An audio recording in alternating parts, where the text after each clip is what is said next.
Hello friends, hope doing good. Today I'll show you how to take screenshot on iPhone.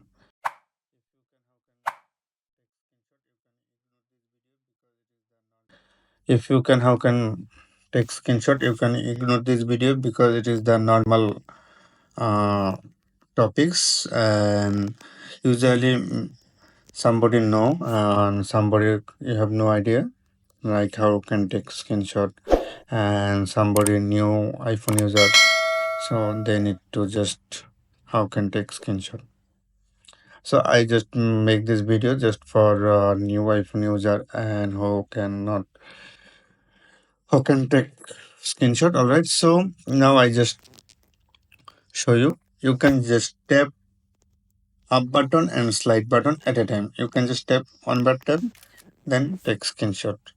Now you can just edit as you need.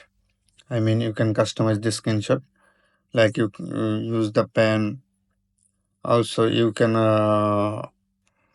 use new text sticker. You can add anything like if you want to add sticker then you can use sticker from here, emoji you can customize from here. So also then after then you can just save the photos or files up to you, and if you want to just delete this screenshot that you can delete. So I just save on the photos. All right, now I check.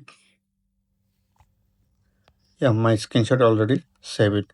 So that's it, and let me know if you have any inquiry. Thanks for the watching. Thank you. Bye bye.